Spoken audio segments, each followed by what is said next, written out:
Beautiful. Alrighty, my loves. So I always love to start with a beautiful drop-in meditation just to get us really present and grounded in this space.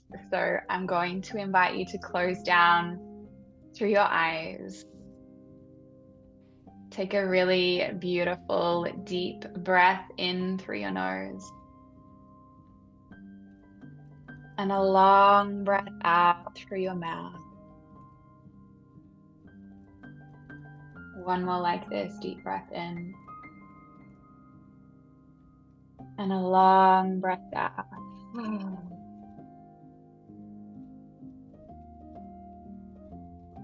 And just allowing yourself to drop into your body, to let go of all of the activities of your day, any to-do list, so that you are able to be fully present on this call.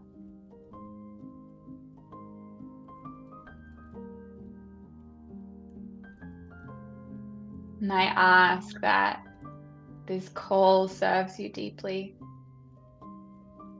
that this call gives you exactly what you need, exactly what you're here to receive. And I ask and invite your full presence, your participation, your voice. We're on a masterclass about learning to use your voice. So what a beautiful opportunity to use your voice on the call tonight. The more that you speak, the more that you ask, the more that you participate, the more you will receive.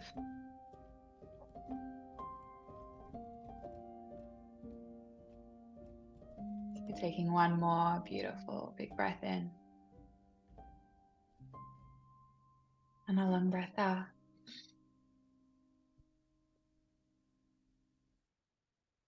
When you're ready, gently opening your eyes. Beautiful. Alrighty, welcome my loves. Beautiful. I don't know your name. Your name on my screen is Samsung. If you're there, I would love if you could put your camera on so that we can see your beautiful face and have that participation, so that we're all present. So Hi. hello. I'm just having issues with my with trying to get my camera on. So as soon as I figure it out, my face will pop up. So sorry about that. No worries, darling. What's your name? It's Maggie. Maggie. Oh, hey, babe. I've spoken to you on the phone, haven't I? Yeah, you have. Beautiful. Welcome. Thanks. Alrighty. So as I mentioned, my loves, let's make this a really beautiful open space for communication, for collaboration, for using your voice. So the first question that I would like to invite is, what are your current challenges in speaking your truth and communicating your needs? What is it about this masterclass that you were like, oh, I need that? What are you currently struggling with? I'd love to hear. You can either type it in the chat or just take yourself off mute and say something. Hello, am I off mute yet? Yes, you are. Oh, yay! I figured it out. Yay! Okay, so am I able to speak now? I'm not talking over anyone. Cool. I wanted to join this because I always struggle to say what I want to say. So it's just something that I've adapted to over the years, and I'm trying to break that habit now. So even now I'm feeling really emotional just saying that, just to be able to, hear my voice and have people stop and listen and want to hear what I have to say. So I'm learning to change what I've adapted to, and just little baby steps along the way. But I feel like I've got the courage now to do it, and I want to do it, but I'm just learning how to do it.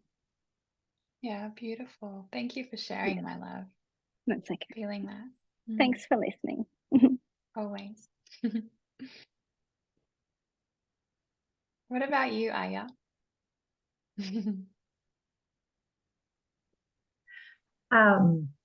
As you know, I used to, hide behind the wall and just zip my mouth and say nothing and numb my feelings. But since I joined your program, I can start uh, speak up, and I can tell what sort of feeling I have. So getting there. Yeah, beautiful. Yeah. Thank you, my love. What about you, Dana? For me personally, I guess it's more within my personal life. I have a tendency to go in with an intention, and then by the end of it, I'm people pleasing. So I just want to sort of be able to communicate a bit better and stand a bit stronger, rather than people being able to sort of bend those boundaries, I guess, is more what I would like to achieve. So yeah, I'm strong within business, but when it comes to my personal life, for some reason I always manage to get talked into two things. So just a bit more of that, strength within tensions and boundaries and things like that. So. Beautiful. Maggie? So I tend to, so I'm having issues maybe communicating in my relationship. I tend to sort of leave things to the last minute, let them fester up, and then, once I've sort of had enough, I kind of have little outbursts. So maybe just learning to be able to voice certain things at the time rather than leaving it for so long. Yeah, that's a big one. I used to do that all the time. Yeah. And Mama, what about you? Interesting what Kirsty said, because I've never really thought about that as a problem. But when I sometimes find that people can talk over me and not really listen to what I'm saying, and I get really pissed off. But I don't think I was aware that it was actually a problem. And certainly in relationships, even though I'm not in a relationship and haven't been in a relationship for ages, I'm very bad at communicating my needs. Not good at communicating my needs. Thank you for sharing, everyone. So what I really want to highlight on the first part of this call, of this masterclass, is all the beautiful things that get to happen before we are able to communicate. And I'm going to be sharing with you a framework on how you can start to have conversations, on how you can bring things up that you feel awkward or uncomfortable bringing things up in relationships, or how you can communicate and assert a boundary. I'm going to give you a beautiful framework that lays all of this out for you in the second half of the call. But the first half of the call, I really want to invite you into what gets to happen first. So before we learn to express ourselves, before we learn to express our needs, our wants, our desires, and our boundaries in relationship, before, as Kirsty was saying, she can start to use her voice, we need to actually unravel why. Why is it that we're having these challenges? What is the root of our struggle? Because it's not just learning a step-by-step framework on how to communicate, right? There's a deeper reason as to why we're having challenges with these things. And so something that Dana mentioned was she feels strong in herself communicating at work. And then when she's having a conversation in her personal life, her boundaries can kind of bend. And so what that shows is that there's a deeper embodiment of the confidence in herself and in her desires that gets to happen first before she's able to show up from that place. Does that make sense? Yeah, totally. Yeah. And so another way that this can show up is like perhaps in the past, and this used to happen to me. I know I was in a toxic relationship a number of years ago, and I would say things like, I would try and assert a boundary. I would say like, this isn't good enough for me, or like the way that you speak to me, I'm not going to tolerate it anymore, right? And like that's communicating a boundary, and it sounds empowered, but it was not coming from an embodied place of confidence, and so it was not respected. So that's something that can also happen when perhaps we try and communicate our needs, or we try and communicate our boundaries, and they're not heard or they're not respected, is because it's not coming from a place where we're truly embodying our worth and our confidence. And so there's 5 steps that I've kind of come up with, 4 steps before learning the communication framework that get to happen in order to be able to speak from an embodied place. And so the first thing that gets to happen is an unraveling and a reprogramming of our core beliefs and our wounds that are subconsciously playing out in the background and ruling our lives. And I'm going to go into each of these points in a second, but that's the first one. And that's so that when we're communicating, we're not communicating from an unconscious wound, right? Like when, for example, in relationships, if you're really triggered by something and you're like getting into a conflict or an argument around that thing, if you don't have awareness around the part of you that's triggered, around why you're triggered, and potentially why your inner child is triggered in that moment, you're going to be speaking and reacting from that inner child place, not from an integrated, embodied adult place. So it doesn't matter what you say, you're a 5-year-old girl like feeling abandoned. Does that make sense? So these are the wounds that get to be healed first. The second step is to learn to self-soothe. So learn how to regulate our emotions so that we can respond instead of react in conversations. Because again, if we're having a conversation with someone and we're triggered, which is going to happen, like it happens to me. It happens to me all the time in my relationship, in my partnership, even in friendships. I get triggered. We all get triggered. And if we don't know how to soothe and regulate ourselves when we are triggered, again, we're going to be reacting instead of responding and projecting all of our emotions onto them. The third thing that gets to happen is learning how to love yourself so that you're not unconsciously seeking out or demanding love from a place of lack. So again, in relationships, before we're able to communicate our needs, our wants, and our desires, we need to actually come from a place of wholeness in ourselves, from a place of deep love from ourselves.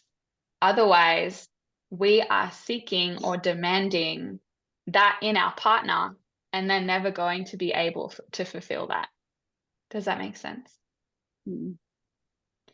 Yes. And the fourth thing is we need to actually know what we want before we're able to communicate it, right?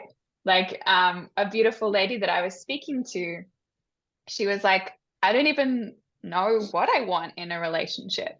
And so we need to actually know ourselves, get to know ourselves, create a relationship with ourselves, listen to ourselves, listen to our bodies, learn what it feels like when something doesn't feel right in our bodies. Tune in and check in with what we actually really want before we can actually start to ask for it. And then the last thread is learning the tools and strategies to communicate. And if I were to relate these things in like a masculine and feminine energetics kind of way, all of the things that I just mentioned to happen first are like the feminine embodiment that happens beneath then learning the strategy and the structure to communicate. Does that make sense?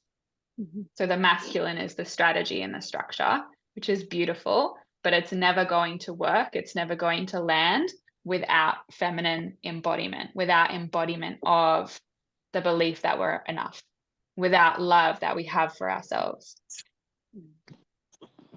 So going back to those 4 things before I get into the communication framework, the first was unraveling our core beliefs and wounds. And so this is something that takes time. And this is something that involves unraveling our past and our childhood and our potential traumas so that we can heal the past to create a new future. And what often happens, or what's probably present in most people in the population, is that we didn't receive unconditional love from our parents. And this is the root of all of our struggles, right? Mm-hmm. And it doesn't really matter whether you had a fucking terrible childhood or a kind of okay childhood or even what you'd call a good childhood. None of us received unconditional love from our parents because it's almost impossible for a human to love unconditionally with all of our own wounds. And when I speak about wounds that were created in childhood, it's never, ever, ever about blaming our parents because they did the best that they could. They just didn't know any better. And so when I speak about starting to unravel these things, a lot of women that I speak to, they say, I don't want to ruin my relationship with my parents, or I'm scared that like if I say I don't have a good relationship with my parents, then that's going to create distance or drama. And it's not about blaming them, but it is about starting to create clarity and awareness around how has my childhood impacted my current reality? And what are the things that are going on in the background that I might not even be aware of? That are subconsciously reflected in my reality. And so what happens when we don't receive unconditional love? Hey, Tegan. What happens when we don't receive the unconditional love that we needed as children is that it creates some form of abandonment wound. And this abandonment wound leads to a belief that we're not enough. And again, most people on the planet have some varying degree of belief that we're not enough. I do. It used to be way worse. It's way better, but it's still there. And I believe it's almost part of being human, is part of having this human experience. And part of having this human experience is learning how to move past it and how to heal it bit by bit, day by day. In saying that, going deep into childhood, into how our childhood is playing out in our lives and healing potential trauma that occurred in childhood, especially if it was deep, it takes time, and I wouldn't recommend to do it without a guide. And so this is why the first pillar inside of my program is core beliefs, unraveling core beliefs, healing childhood wounds, and using neuroscience-backed hypnosis and reprogramming to really rewire the subconscious patterns and beliefs that were created there. And the reason that I wouldn't recommend to do it without a guide is because it's really deep work, and you really want someone that is used to going through this process with people guiding you. It's something that's challenging, it's deep, and it can be really confronting. but that's why it's beautiful to have someone guide you through that process. And I'll speak more about that later, but I want to give you the juice of the masterclass, so I'm not going to go down that rabbit hole. The second thing I mentioned was emotional regulation, right? Learning how to regulate our own emotions, learning how to self-soothe, learning how to create safety in our own bodies, so that when we come to having a conversation with someone, we're not just blurting our emotions and projecting our emotions out all over them. And so to give you actual real tools to start to do each of these things, the first thing I would recommend you to do to start to work on emotional regulation is to just do a quick Google of an emotions and sensations wheel, print it out, and check in with yourself daily. What emotion am I feeling right now? Because most of the time, we have no fucking idea what emotions are going on inside of us. So the first step is to create awareness around what those emotions are, to check in with ourselves multiple times throughout the day. What do I feel? And using an emotions and sensations wheel gives you a guide of all of these potential emotions, which is helpful if you don't yet know how to identify them in yourself. And emotions and sensations are different. So sensations are physical feelings that we feel in the body. Emotions are things like grief, anger, sadness, jealousy, depression. Sensations are like heat, cold, tingles, numb, fidgety, etc. So that's the first thing you can start to do yourself for emotional regulation. And the second is to start to use emotional release tools and practices, which is doing fun, crazy, weird things like punching a pillow. Tegan's like having a little shake. Yeah, exactly. Shaking, doing a dance practice, yelling into a pillow, screaming, crying. Like these are all ways to move emotion through the body through somatic practices. So this is how you learn to emotionally regulate. And this is part of self-soothing. Like, do I need to hold myself now? Do I need to take a few breaths? Do I need to go use my scream pillow in my car like I know Dana has? The third thing that I mentioned that gets to happen is to create a sense of self-love, to create a relationship with ourselves so that we can actually tune into what we do need, what we do want and what we do desire. And so to do this, I invite you to get to know yourself, to start to explore yourself, to spend time with yourself. There's a very big difference between being alone and being with yourself. So the only way that you can create a relationship with anyone is by spending time with them. The same is true for yourself.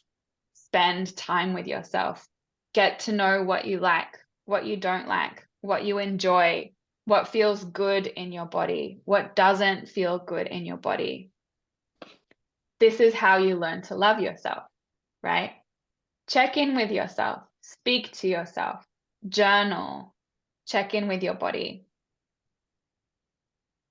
And then how you can start to love yourself so that you're not unconsciously seeking out love through your communication, through your conversations, which is never going to work. Little tangent, why isn't that going to work? Because if you're always seeking love and wholeness in someone else, they are going to be subconsciously repelled from that, or you're going to create a trauma bond, and then that just creates fireworks and toxicity, and it's not a good time. So in terms of learning to love yourself, I invite you just really quickly, I'm going to go over these so that we can get into communication, is the 5 love languages. So words of affirmation, quality time, physical touch, gifts, and acts of service. Start to do each of these things with yourself and learn to give and receive love from yourself. This is how you start to integrate embodied self-love. So that when you come into a relationship, so that when you come into conversation in your relationship, you're coming from a place of fullness. Does that make sense? Does anyone have any questions so far?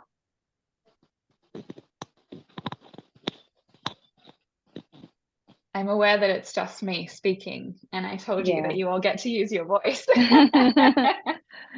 No, it's good. I love what you're saying, Susie. I'm just absorbing it and just trying to take from it what's suitable for me at this point. So Beautiful. Thank you for all your wisdom.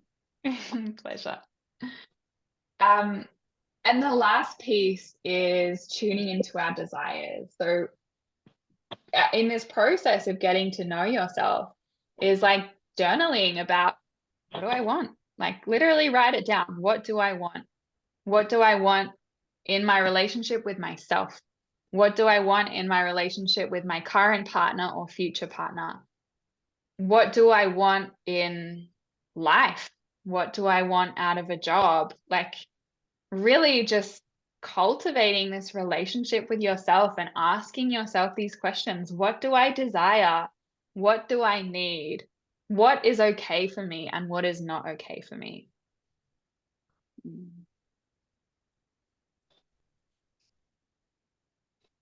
So now we can talk about communication. So like I mentioned, all of these things are the underlying embodiment pieces that get to happen first before we're able to show up to a conversation from an embodied place, from a regulated place, from a place where we're not speaking from our wounds, but we're speaking from fullness. And so that we can ask for our needs and desires to be met from a wisdom, from a knowledge that it's not coming from a place of lack. It's actually coming from a place of fullness, confidence, and empowerment, knowing what we need. So I want to share that I used to be fucking terrible at communicating. Like, oh my God. My past partners. I used to do the silent treatment. That was my thing. Like if something came up, I would just shut down and not talk. And they'd be like, what's wrong? Nothing. I didn't laugh, by the way. And it would go on for hours and sometimes even days. And it's like there was such extreme discomfort in bringing it up. Like I had no idea how to. It was just so uncomfortable. The thought of voicing even my feelings, the thought of even saying I'm upset with you or this upset me, like it would just, it felt so gross in my body. And a deep fear of, if I express my needs, they'll leave me. If I say that I want to spend more time with you, that I'm too much, that I'm asking for too much, and then they'll leave, right? And so this is what I'm really saying about, like, you need to heal your core wounds before you can ask for what you want, because that's clearly a core abandonment wound and a belief that I'm not enough. So that's obviously the process that I went through, which is why I speak about all of these things. So silent treatment, and then in a really toxic relationship that I had, it was super volatile and we would just like yell at each other and just say really mean, nasty, awful things. So obviously that's not an ideal way to communicate. So what is an ideal way to communicate? Well, there's this beautiful communication framework that I have semi created and semi been inspired by a communication framework called NVC, or nonviolent communication. Tegan, I would really love for you to share your experience with using this framework and communicating, because I know that you've had a few uncomfortable conversations since we were working together.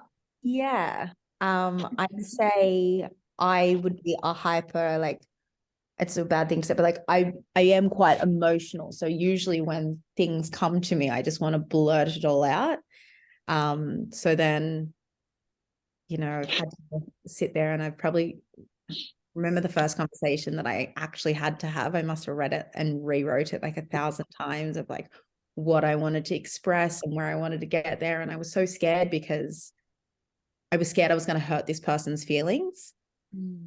But when I went through and it was just like a really safe environment, everything was really neutral and everything was really good.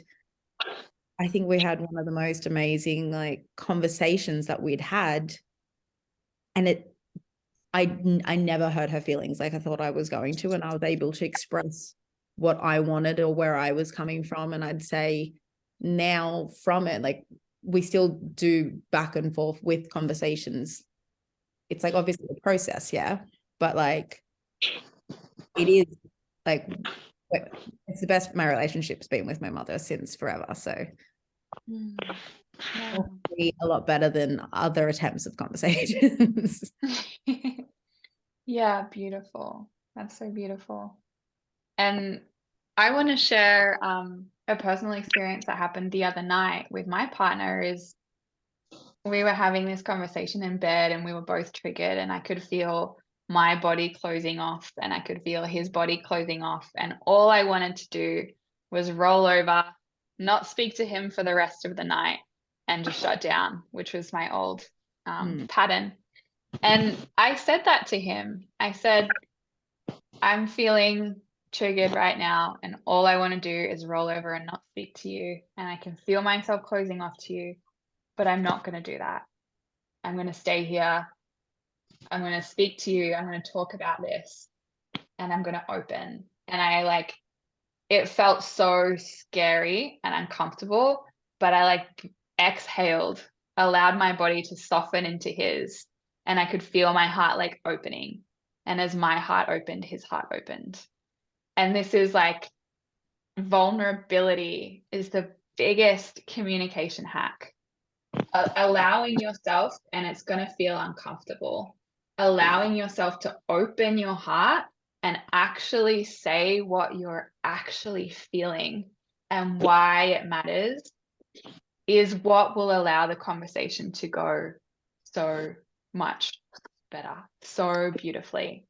So the communication framework is a 6-step framework that I've created. And so the first piece within that is tuning into your intention. So this is something that you do before you start the conversation, and you do it with yourself, and you just ask yourself, what is my intention? What is the reason that I want to have this conversation? And the intention should always come from a place of love. It should always come from a place of, I want to create more connection with this person as opposed to disconnection. And so if your particular conversation is around communicating a boundary or asserting a boundary, that connection that you're creating might be more connection within yourself. It might not necessarily be more connection with them. It might just be more connection with yourself. But so your intention is really important, so that when you tune into your intention, you realize oh, I actually just want to love this person, or I just want our relationship to be better. And I think that's something that Tegan and I spoke about, is she was so afraid to have this conversation with her mum. And I was like, what is it that you want with your relationship with her mum? And she's like, I want us to be closer. And I'm like, exactly, that is such a beautiful intention. And if you go in with that intention, then of course it's going to go well. And if you let her know that that's your intention, right? Which is the second part of the framework. I still catch myself out and I'm like, oh, let's back in. Yeah, totally. And that's the work, right? I'm not perfect at it either, but that's the work. That's life. So the second piece is what I call framing.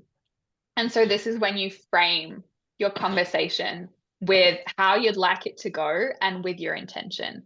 So you might say something along the lines of, I want to have an open, honest, and vulnerable conversation with you And I want you to know that the reason that I'm bringing this up is because I want to deepen our relationship. And I might say some things that trigger you. I might say some things that feel uncomfortable to hear, but know that the real reason that I'm bringing this up is because I want us to have an open, honest, and loving relationship. And in this framing section is when you can say something like, if you have a fear that they're going to interrupt you, or they're going to cut you off, or they're going to, I don't know, walk out halfway through, you can say in this part, I would really love and appreciate it if inside this conversation, you could let me say my piece and then speak when I'm done. Or I would really appreciate it if inside this conversation, you stayed with me the whole time and didn't walk away. Something like that. So you're framing how you would like it to go. So then the third and fourth pieces go hand in hand. I can just hear some background noise.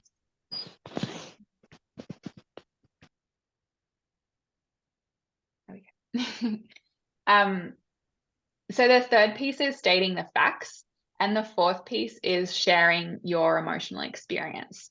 So stating the facts is what happened without adding any emotion behind it. So last night when you left without saying goodbye would be the fact piece. And then when you share your emotional experience, you always use I language. So you're not projecting or you're not blaming them saying, you made me feel this way.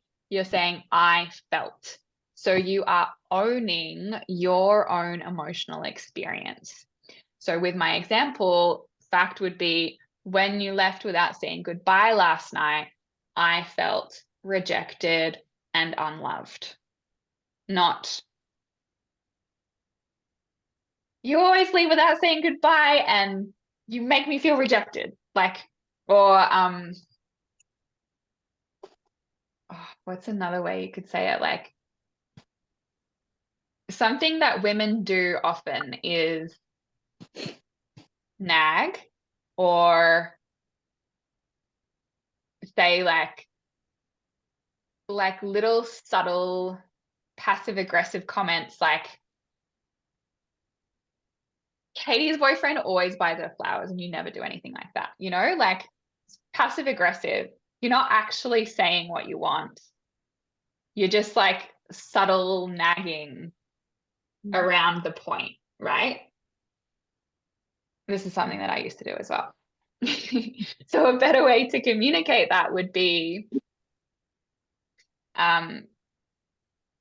not even speaking about Katie's boyfriend, but if you have a desire for flowers, let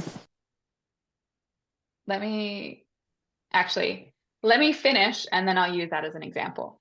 So the third and fourth pieces was facts and emotional experience. The fifth was stating your needs. So what are your needs or your desires or your wants in a relationship?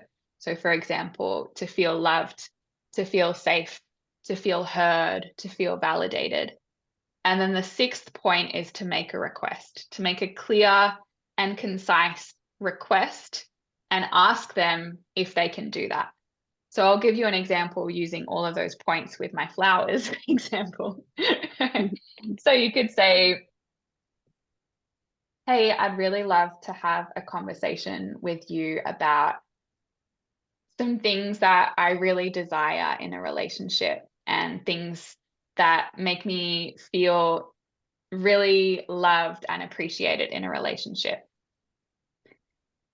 When you leave without saying goodbye, I feel rejected and abandoned.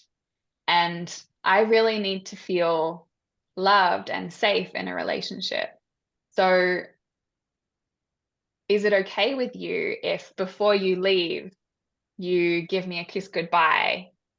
Is that okay for you? That wasn't my flower example, but you could then say, I would really love if you bought me flowers. It would make me feel so excited and desired and adored. And I would just want to jump on you and like look in your eyes and tell you how much I love you. Like these are the pieces that we as women don't do, because it feels fucking scary to say something like that vulnerably.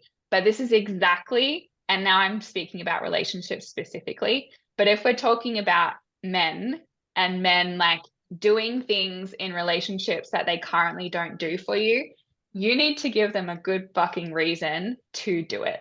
And if you say like, if you buy me flowers, I'm going to want to jump your bones. Like, they're going to buy you some fucking flowers. But if you're like, Katie's boyfriend buys her flowers and you never buy me flowers, like, are they going to buy you flowers? No, they're not going to do that. Like, that's so passive aggressive and ill. But you have to make it, you have to let them know why it's important to you. Men need to understand why you enjoy something.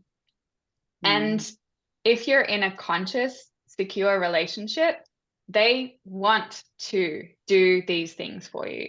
This is something that I've learned in being in my current relationship, is like, my partner wants to do all of the things that I ask him to do.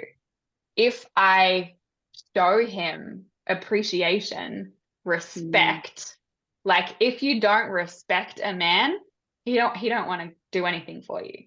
You have to show him respect, and that means openly communicating, not nagging and not belittling him. And share vulnerably from your heart. When you're able to open your heart and share what's truly important to you, your true desires, then he'll want to do that for you. And make it a two-way street. Like, ask what he wants as well. Like, so important, right? In any relationship, if you're asking, even, you know, Tegan, communicating with your mom, like if you're asking for a request using this framework, is like, how would you like our relationship to be? What's something I can do for you that would make you feel more safe or make you feel more supported in this relationship? So whoever you're communicating with, like, in the completion of this process, you can ask, what about you? Like, is there anything that I can do for you? Is there anything that you would really desire? And yeah, I just want to mention that this is going to feel uncomfortable. Like, even after doing the embodiment work, even after doing the self-love, even after doing the emotional regulation, even after unraveling all the core beliefs, it's still going to feel uncomfortable, because you're learning a new way of relating, of communicating, and of being. And for it to truly, truly land, for your desires, your needs, your wants, and your boundaries to truly land when you communicate them, it has to come from this embodied place of having done all of those 4 steps that I mentioned beforehand. Does that make sense? Yeah. Any questions, comments, shares?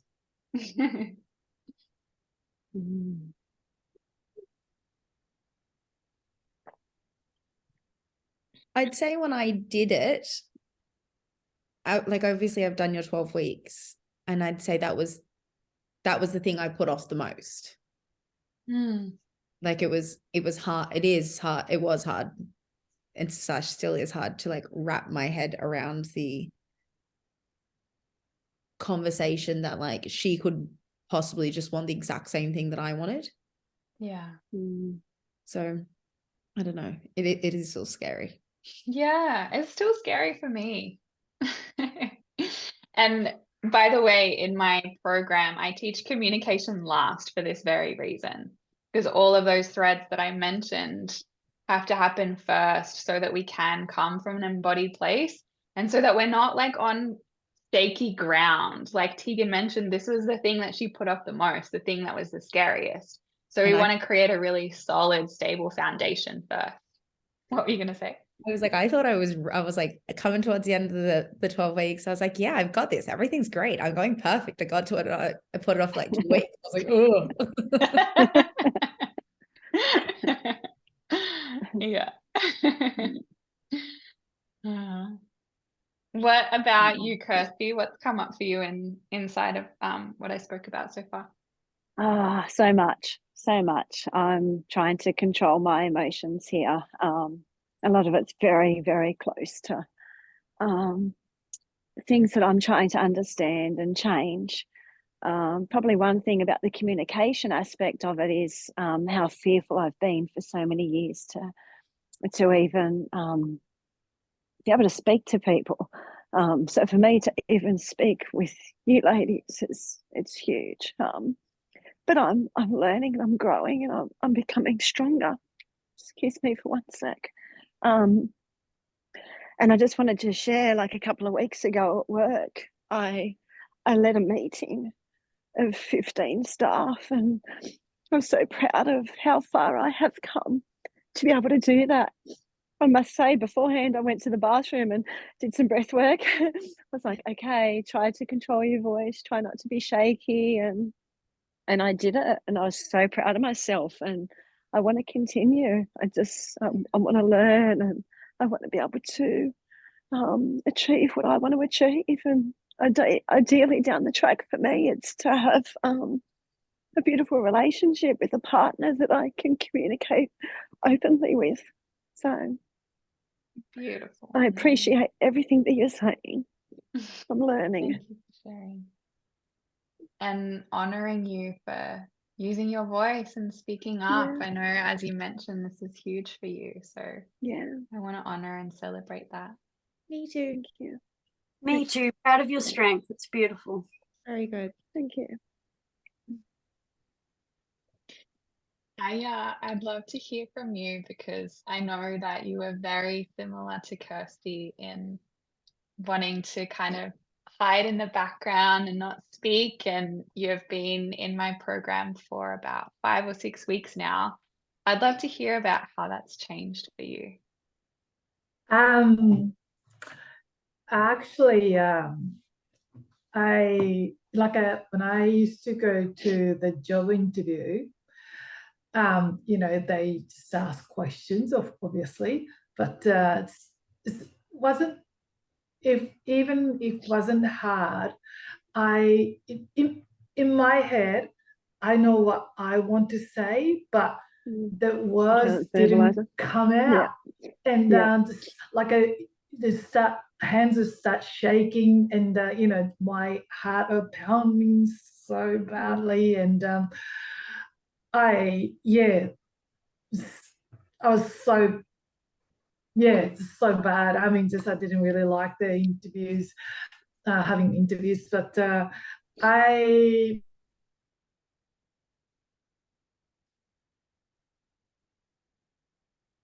Did she freeze? Oh no. No, it was so good. I'm sure she'll come back in a second. That sort of She'll thing. come back. You froze, babe. I'll just keep talking to myself. I don't know. The job sort of Indeed or Seek just keeps sending this job is good for you, or just that sort of thing. And so I just applied one job, and I mean, just wasn't really kind of my job, but I said, oh, okay, why not? I applied, and they just called me back, and I had an interview. So I thought, that's a good exercise. I mean, it's a bit rude to them, but I mean, just good exercise for me. And I went there, and I just went, hello, excuse me, is anyone here? And then the lady came out there, hi, and start having interviews, and it was so good. I was so like a neutral and smiling, and had a good conversation with the lady, and I didn't want to do that job, but I had a very good experience. So obviously, your program is working. I'm Awesome, just in Susie. awe of you, Aya, honestly. Like, even just the way that you're speaking now, you're just like so much light shines out of you. It's amazing. Your transformation is amazing. You are happiness, Aya. You really are. Thank you, Love Dana. you, girl. I love you too. Mwah. Anna, Aya and Dana are in the group together. So they've been along this journey together. So they're close and lots of love. I remember when Aya wouldn't speak the whole call. So I love this. This makes me so happy. And yeah, I love that other people are seeing your beauty. It's, yeah, makes me very happy. I love you. So cute. What about you, Dana? How has things shifted for you? I think for me it's more the level of emotional intelligence that I have now and the understanding of why I used to project and react the way that I did, therefore changing it. I guess that's the biggest thing is you don't get taught at school emotional intelligence. You know what I mean? Like, so you think your intelligence is your IQ and things like that, and then someone says something and you turn into a 12-year-old and have a full tantrum. And it's just, I guess, yeah, just learning and healing some inner child wounds and abandonment wounds. I'm not projecting, I'm not reacting. I can actually sit and sort of go, oh, I feel like this, or oh, that really pissed me off. Why? And come from a place of, yeah, it's not just a reaction anymore. It's not a, so therefore it just makes things easier because I'm not reacting. I'm comprehending a bit more rather than reacting, and yeah, and not giving away my, I'm not screaming at people like a toddler all the time.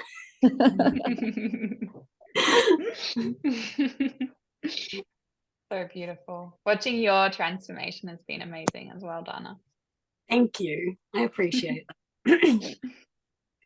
How are you going, Maggie? Would love to check in with you. What's kind of come up for you on this masterclass, or any questions? Yeah, no, you've got me thinking about a lot of things, and there's definitely some things there that I'm going to try and make an effort to do more of. I'm definitely a nagging girlfriend. Yeah, so thank you so much. I feel like I have learnt lots of little things. Yeah.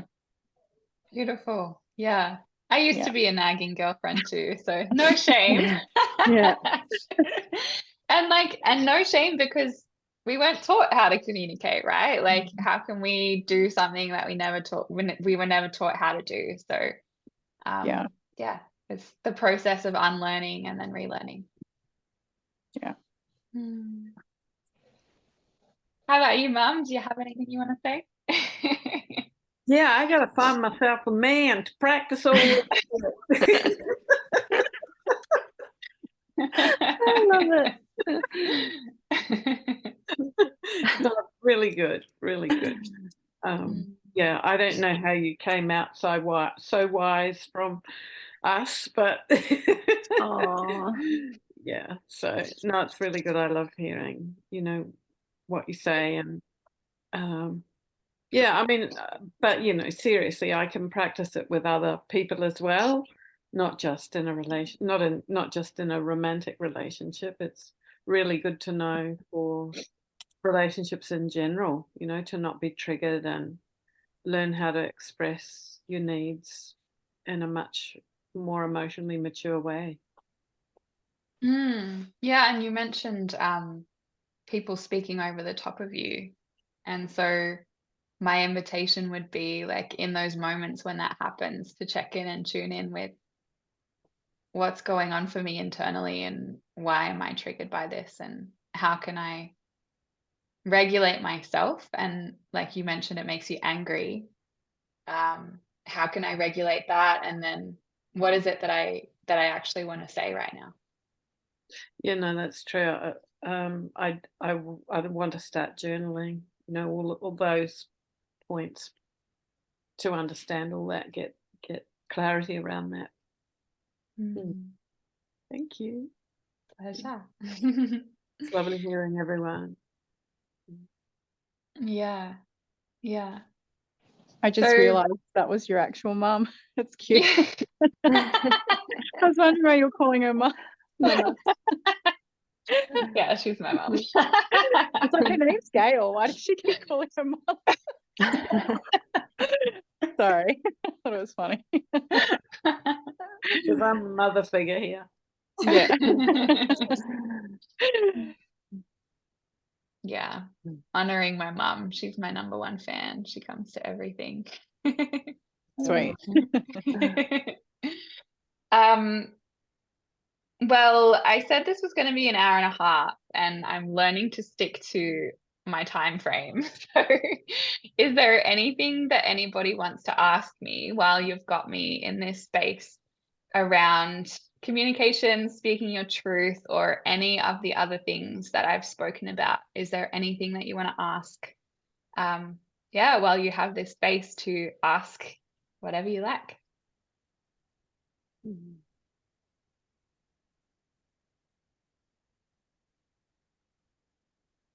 I guess for me, my main question is how when you do become reactive, how is the appropriate way to, I guess, leave it where it is, but still have your boundaries in place, if that makes sense? Because I feel like it's sort of, that's when, like, when my emotions are starting to get the better of me, that's when I sort of go, oh no, and then I feel like my boundaries kind of get bent a little bit in that aspect, because I don't want my emotions to get the better of me, if that makes sense. So I feel like, yeah, that's when I kind of retreat a little bit, and rather than, so I guess my question is, how do you communicate when you know that you're in a heightened state to, I guess, diffuse that and come back at a later date would be the correct, without letting it go.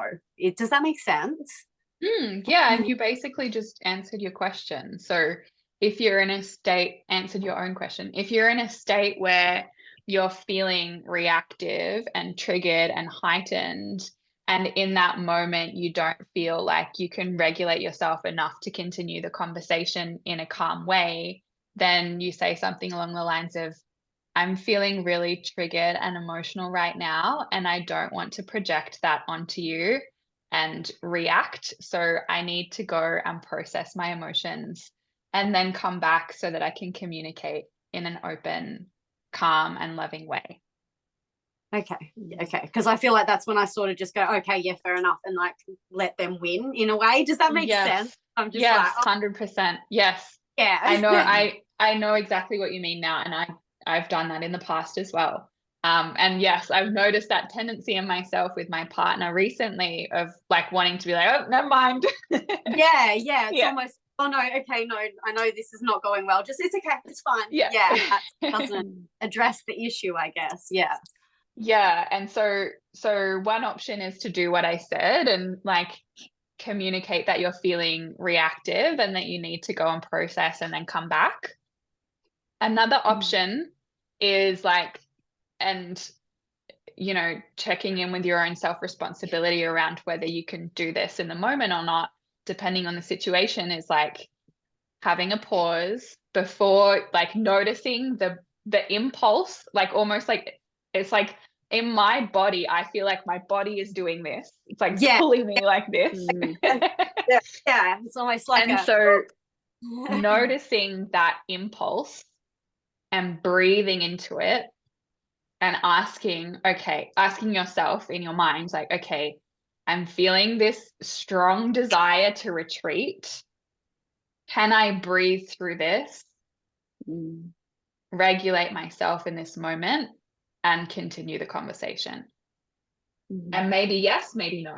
So if no, then you would say, I'm feeling reactive. I can't, like, let me process. Or if yes, continue to breathe into it and breathe into that discomfort that's there in your body, and then communicate from a more regulated place. And that impulse to retreat is still going to be there. That's why I gave that example of when I was speaking to my partner the other night in bed, and I said, all I want to do is close off and roll over and not speak to you for the rest of the night. And I could feel my body is like wanting to do this. Like it's like dragging me over to the other side of the bed. And I was like, no.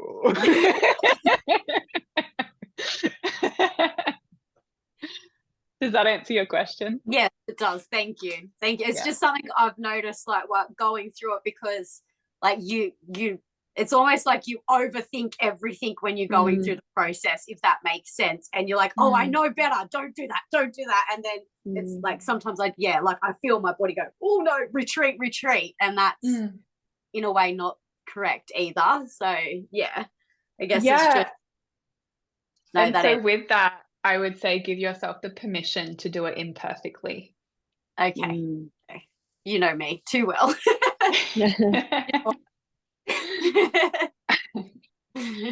I know myself too well as well. Because I do the same. It's like, it's okay if it comes out slightly funky, you know. And I've even like you know, the classic tendency of saying like, you always do this or you never do this, and like it's not actually always or never, it's probably like once or twice or three times. And like with my with my partner now, I've like said like, I've noticed myself I've caught myself a couple of times say, you always do that, or you never do that, or it wasn't that, it was something else, it was something along those lines, and I said the words and then I was like, that's not true, actually this. And he smiled. He just laughed. He's like, good call.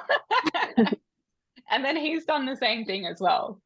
Like maybe he'll say something along the lines of, you know, something like that, and I'll just like look at him and he's like, yeah, okay, that's not true.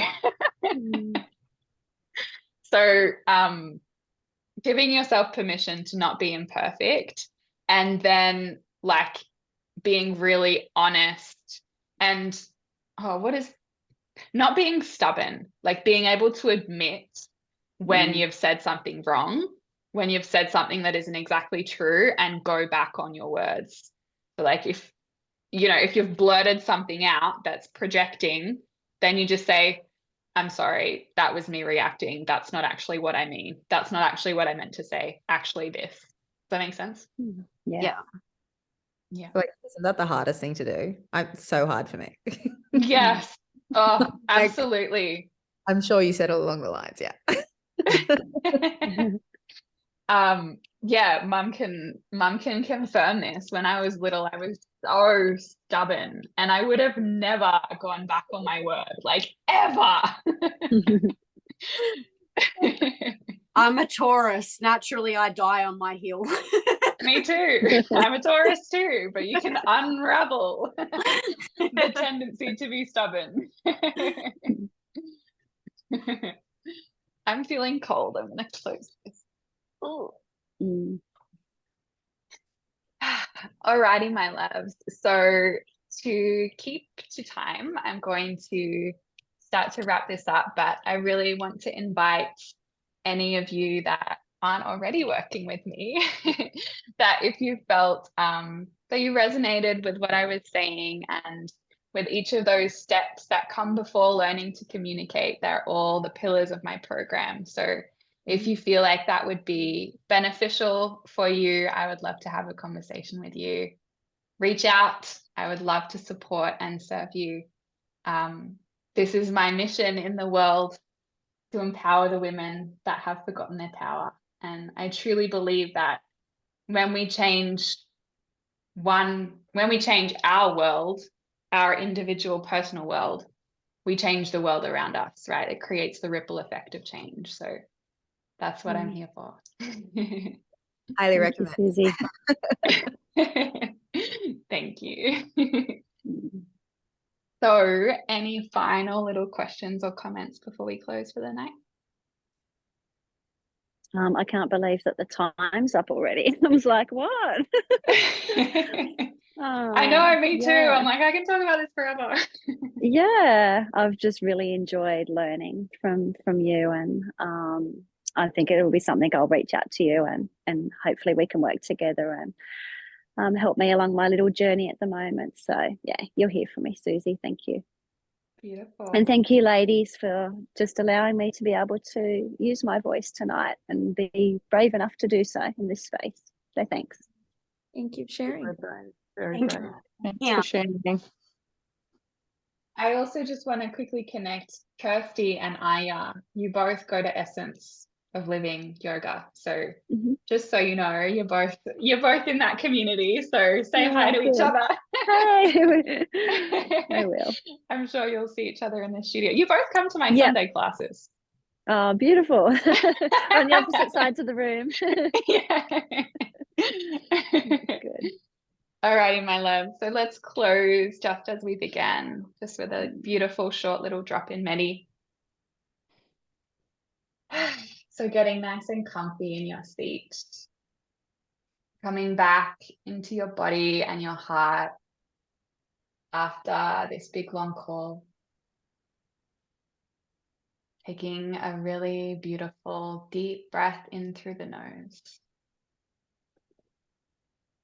And a long breath out the mouth.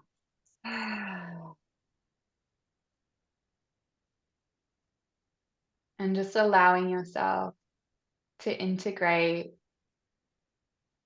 what was spoken about this evening. To know and understand that this wisdom will start to work in your subconscious. That you have received what you came here for. And to make the devotion and the commitment to yourself. To keep showing up for yourself. To keep doing the work, whatever that looks like for you. To following the threads, the impulses that guide you forward.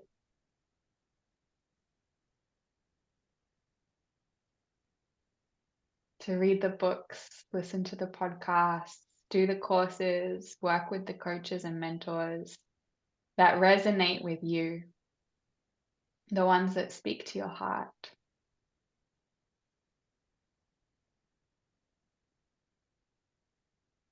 To integrate what feels like truth for you, and to give yourself permission to release the rest. My intention for you always is to learn to trust yourself more than you trust me.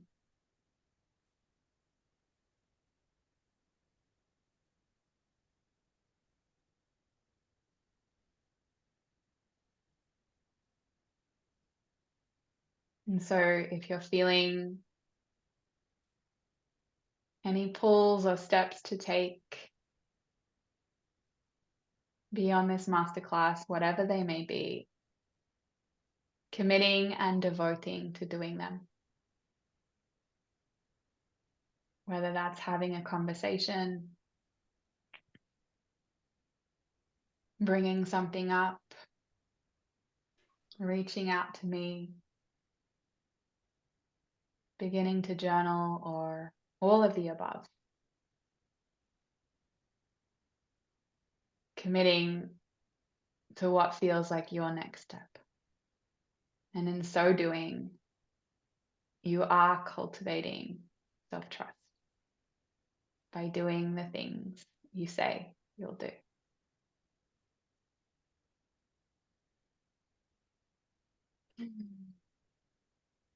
And just taking a moment to honor each of the women inside of this space tonight. Honoring each of you for using your voice, for letting yourself be heard and be seen. And taking a moment to honor each other. And taking one more deep breath in. And a long breath out. And when you're ready, gently blinking open your eyes. Thank you, my love. Thank you for showing up. As I said, thank you for speaking, letting yourselves be seen. I love you all, and I hope to hear from you all very soon. Mwah. See you Thank you. tomorrow, Thank you. gorgeous. See you I'll tomorrow. see you Fabulous. tomorrow. Bye, Good love. night, everyone. Good Good night. night. Lovely meeting everyone. Bye.